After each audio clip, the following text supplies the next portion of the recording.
Eu sou Júnior Moreira, esse é o Conversa de Redação e comigo para debater os principais temas do dia, Eduardo Costa, William Travassos, Marcelo da Fonseca e Rita Mundim. Olha só, pessoal, o governo Zema anunciou agora pela manhã que vai pedir adesão ao Propag. Propag é aquele programa de pagamento de dívidas do governo federal. O ofício deve ser enviado à Secretaria do Tesouro do Ministério da Fazenda ainda hoje. O anúncio vem um dia depois da aprovação da proposta de emenda à Constituição que retira do referendo popular a privatização da Copasa, ou seja, não vai precisar mais de um referendo popular para a privatização da Copasa. Por 48 votos a 22, a proposta elaborada pelo governador Romeu Zema foi aprovada em segundo turno, será promulgada pelo próprio Legislativo. A discussão nessa quarta-feira demorou cerca de 7 horas. Houve fortes conflitos entre base e oposição, inclusive com o questionamento do resultado da votação no parlamento. Mas a novidade, Marcelo, chegou agora cedinho não, tem, 10, 15 minutos, é o anúncio do Zema, então, de adesão ao Propag, não é isso? Bom dia para você. Bom dia, Júnior, bom dia, amigos do Conversa, bom dia a todos os ouvintes. Então, o governador Romeu Zema mostra que quando a Assembleia dá uma sinalização, né, de que os projetos que permitem ao Propag avancem, ele rapidamente já faz a parte dele, né, já anunciou que vai entregar ao governo Lula a formalização da adesão ao Propag. Parece que eles estão jogando muito próximos, né? A Assembleia com o governo Zema. Essa votação de ontem, Júnior, eu, já acompanhei muitas votações na Assembleia, talvez tenha sido uma das mais conturbadas, mais com os ânimos acirrados, né? Eu não lembro, é muito raro na Assembleia a gente ver deputados chegarem a trocar empurrões, né, xingamentos, quase ir para vias de fato, né, quase ir para violência física. É muito raro isso acontecer na Assembleia. Já vi isso acontecer várias vezes na Câmara de BH, na Câmara Municipal, o vereador brigar pelo microfone, empurra aqui, empurra ali, já teve quase pancadaria mesmo. Na Assembleia tem um pouco de decoro, né? O decoro é um pouco maior, os deputados têm um certo cuidado. E ontem a votação foi muito tumultuada, manifestação fora da Assembleia. Agora o governador Romeu Zema mostrou que ele tem uma base, mesmo que no limite, né, dos 48 votos, é muito sólida, né? Os 48 votos garantem que a PEC do referendo fosse aprovada e ele sinaliza que os projetos que envolvem a privatização da Copasa também vão avançar nas próximas semanas. Vamos ver como que vai ser a reação da oposição, se vai ter questionamento na justiça ou não. É importante lembrar, né, a oposição está questionando muito o voto do Engler, né, que pediu para declarar o voto. Isso, na minha opinião, é muito normal. Já vi várias votações na Assembleia que isso acontece, né? O presidente abre a votação no painel e depois, quando acaba no painel, vários deputados pedem para declarar voto. Eu não sei se isso vai ser realmente levado em conta para uma tentativa de barrar essa votação. Ainda assim, as próximas semanas vão ser quentes, viu, Júnior? E aí, Eduardo Costa, Propag, então, deve ser enviado hoje ao governo federal. Bom dia. Bom dia para todo mundo. É Propag ou não sair da lama, né? Parabéns.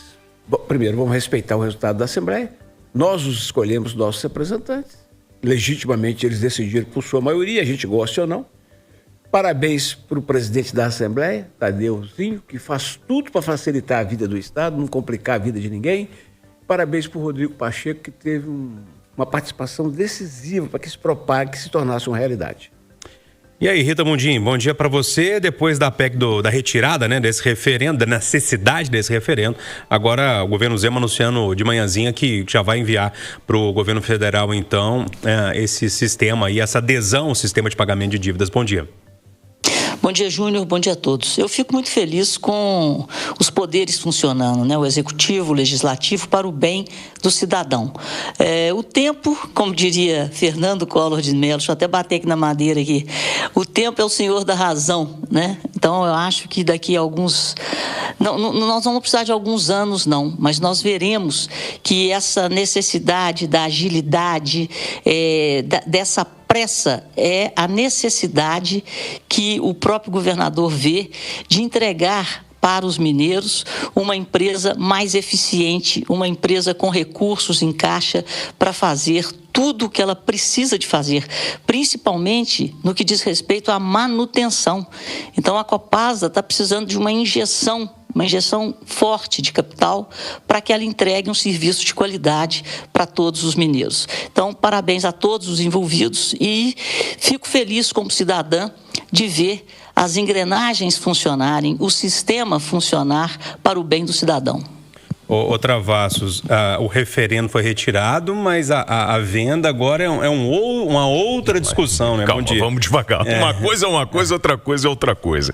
Mas eu lembro, Júnior, bom dia bancada, bom dia aos ouvintes da Itatiaia. Eu tive a oportunidade de ouvir do Zema, né, uma explicação sobre a dívida de Minas. E ele falava o seguinte, olha, se a gente conseguir, né, avançar nesse enfrentamento, eu não vou ser o governador beneficiado por isso, porque a minha gestão enfrenta todas as dificuldades da falta de dinheiro, mas o futuro, a gente tem que pensar no futuro de Minas Gerais. E esse alinhamento, né, dos deputados, enxergando a necessidade da gente fazer a aprovação e tocar o Propag para frente, é isso aí. A gente precisa resolver o problema da dívida de Minas Gerais. O que ontem me incomodou, quando o Bernardo Stilac colocou no nosso grupo lá, tá muito tumultuado aqui, foi a briga de galinho garnizé, aquela coisa de empurra o outro. Eu falei, gente, pelo amor de Deus, casa do povo. A gente precisa de um debate técnico, maduro. E eu tô vendo deputados se empurrando, xingando.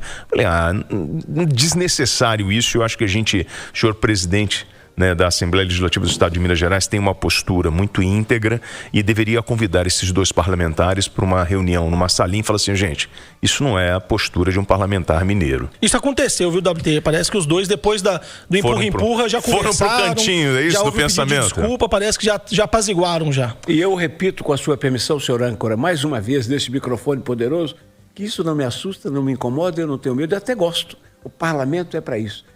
Para brigar? Sim, é acalorado. Sair na porrada não, mas para acalorar a discussão. O que eu tenho medo no parlamento, senhor Júnior, seja ele municipal, estadual ou federal, é o que está chegando agora. É finalzinho de dezembro, ao apagar das luzes do olho, quando sai aqueles franguestem. Os jabutis, né? Olha só, pessoal, mesmo com os direitos políticos cassados, o ex-prefeito de Belo Horizonte, Alexandre Calil, participa hoje de um encontro com o presidente do PDT aqui de Minas Gerais, deputado federal Mário Eringer, e com o presidente do PDT aqui de BH, o vereador Bruno Miranda. A ideia é uma espécie de boas-vindas a Calil por parte do partido. Portanto, lembrar que o partido, o PDT, está no centro das denúncias envolvendo o roubo de aposentados do INSS, inclusive com CPI lá no Congresso Nacional.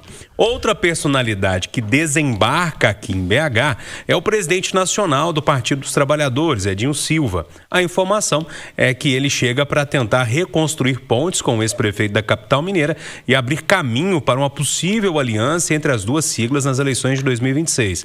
Agora, acho que vale lembrar também, William Travassos, que o ex-prefeito tem idas e vindas com o PT, né? Depende ali das necessidades eleitorais. Depende do que o PT vai me oferecer, porque eu acho que a história do Calil é mais ou menos essa, né? Eu tenho muita dificuldade porque toda vez eu vou pesquisar, né?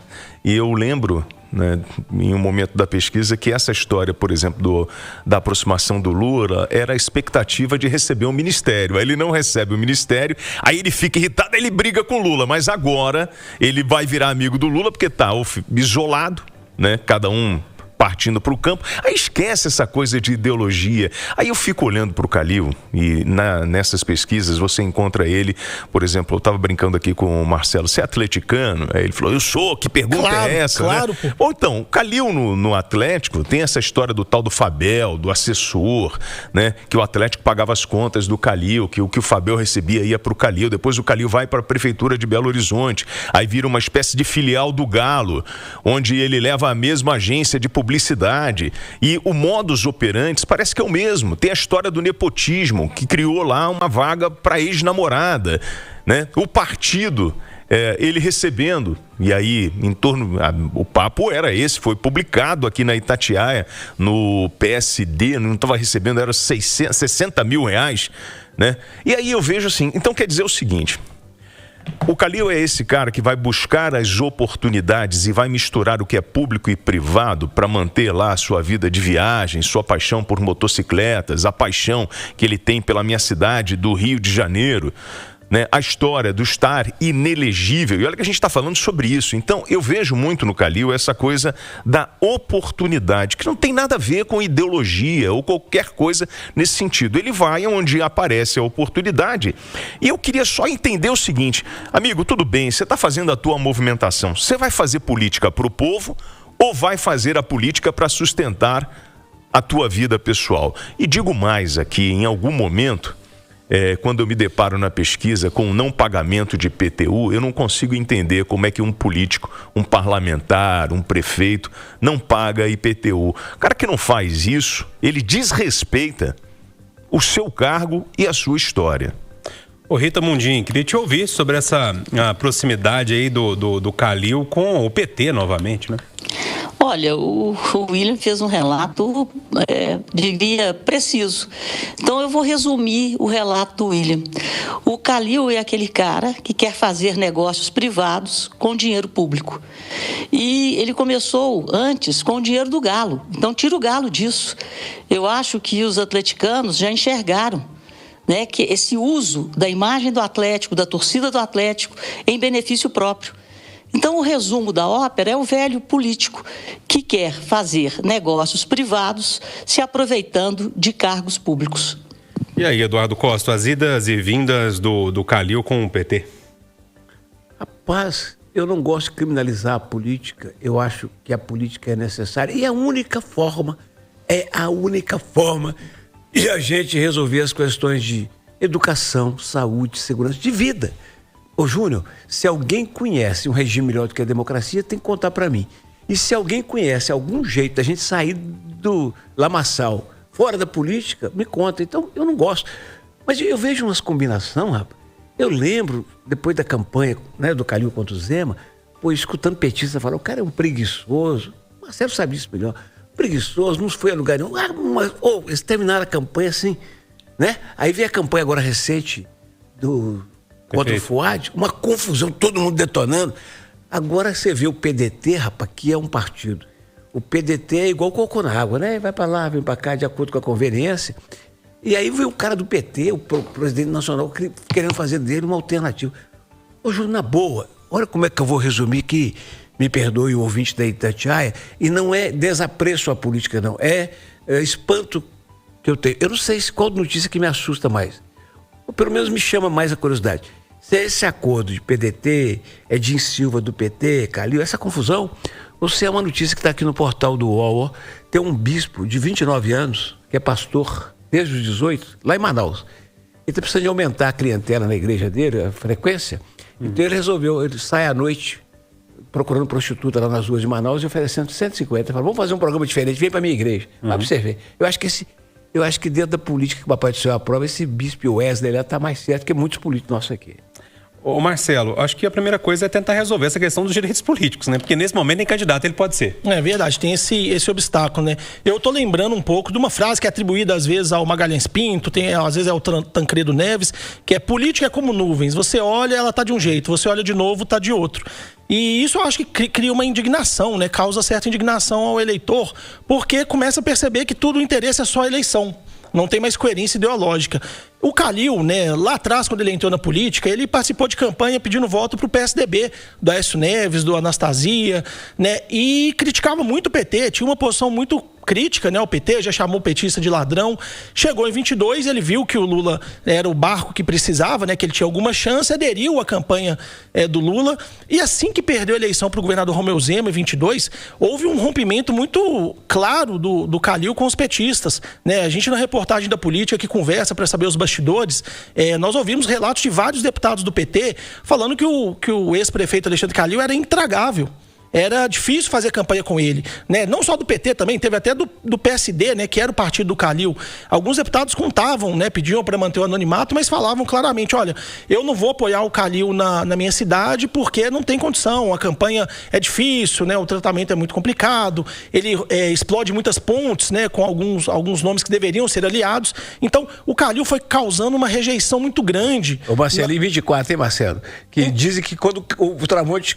Quando ele chegou, o Tramonte perdeu. Na campanha do Tramonte, né, a gente teve relatos de várias pessoas falando que, olha, o Calil começou a querer tomar conta da campanha do Tramonte, levar para um caminho que foi irritando aliados. Então, o Calil veio explodindo muitas pontes. Agora, essa possível união do Calil, né, do PDT com o PT, mostra como que a esquerda em Minas Gerais está completamente órfã.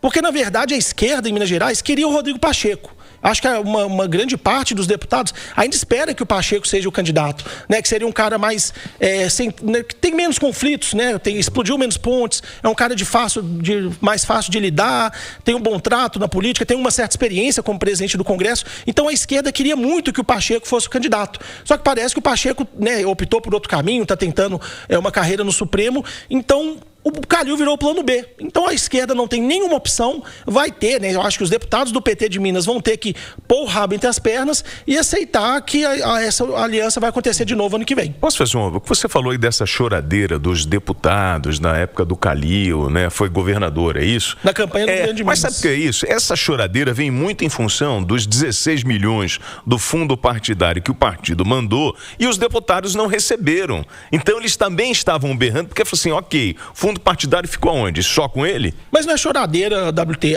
A questão é que os deputados, eles sabem que precisam levar o candidato na cidade e o candidato precisa... Na verdade, ele não distribuiu o bolo, amigo. O candidato precisa ter um certo jogo de cintura, precisa às vezes fazer alguns agrados. Parece que em 2022 o então candidato Calil conseguiu desagradar todos os lados da disputa. Olha só, o Senado aprovou o projeto que isenta do imposto de renda quem ganha até R$5.000 por mês. A proposta também diminuiu o imposto para quem ganha entre R$5.000 e R$7.350 mensais. Quanto maior o rendimento, menor o desconto. É mais ou menos isso. Ô Rita, acima de de 7.350, nada muda. Aprovado sem alterações, o texto agora segue para a sanção do presidente Lula. Agora, me parece que um ponto importante se dizer é que em troca disso, né, porque tem um impacto financeiro para compensar a perda na arrecadação, o projeto prevê uma taxa mínima de até 10% para quem tem rendimentos anuais acima de R$600 mil. Pois é, Júnior, é o jeito errado, né, de fazer um ajuste fiscal. O jeito certo de fazer o ajuste fiscal não é só pelo lado da receita. Você tem que fazer um ajuste pelo lado da despesa. Eu acho que essa faixa de isenção ela deveria ser até superior a isso, muito superior. Só que nós somos um país pobre, onde mais de 60% da população ganha menos de R$4.000. Então, isso é uma questão que a gente tem que avaliar do que vai acontecer daqui para frente. Porque essa tributação em cima de quem ganha acima de R$600 mil está pegando o pequeno, o médio empresário, onde ele é aquele que mais gera emprego. E ele já banca todos os seus custos. Ele banca o 13º dele, ele banca o plano de saúde, ele banca tudo, mas é ele o maior gerador de empregos. Então, é um aumento da carga tributária em cima daqueles que mais geram emprego no país. O ajuste certo, e outra coisa, o governo vai ter que continuar correndo atrás, a conta continua não fechando. Nós estamos indo para um abismo, sob o ponto de vista do governo e sob o ponto de vista das famílias. Porque as famílias agem como o governo, gastam mais do que ganham e se endividam. Mas, terminando a prosa aqui, o grande problema é estrutural. Então, a gente tem que fazer a coisa certa, mas da forma certa. Não é isentando imposto, criando mais imposto. O governo deveria isentar imposto, cortando mais despesas e tendo mais juízo nos gastos. Eduardo, promessa de campanha que vai ser cumprida pelo jeito, né? Eu já tenho uma dificuldade danada de saber. Eu nunca entendi o negócio de você pagar imposto de renda do salário, sabe? Eu nunca entendi isso. Agora, você cobrar imposto de renda de quem ganha R$3.000 por mês, fala a verdade. A lógica a conta não está fechando, né? A lógica da arrecadação de impostos não é você tirar, todo mundo contribuir de acordo com suas posses para a manutenção de uma sonhada igualdade. Você cobrar 3 contos, o cara ganha por mês, cobrar imposto de renda. Então, como disse a Rita, 7 contos ainda é pouco. O país é pobre, tem essas confusões todas. Aqui, resumindo a prosa, quem ganha 4 mil não pode pagar imposto de renda. Você pediu 5 segundos, Marcelo. Parabéns, presidente Lula, parabéns ao Congresso, parabéns ao Senado, parabéns à Câmara. Não é questão de responsabilidade fiscal, não. É questão de responsabilidade e justiça social. Quem ganha mais de 50 mil por mês, paga um pouco mais. Quem ganha menos de R$5.000, deixa de pagar. Não é questão fiscal, é social. Vem aí as viagens fiscais, ou seja, o empresário vai mudar para o Paraguai e Uruguai para pagar menos imposto. É isso que vai acontecer. Ponto final, nosso Conversa de Geração, que teve Eduardo Costa, William Travassos, Marcelo da Fonseca e Rita Mundim. Agora o Assinantão. Mais informações ao longo do dia, de hora em hora no Itatiaia Urgente ou quando a notícia acontecer. Boa quinta-feira para todo mundo. Tchau.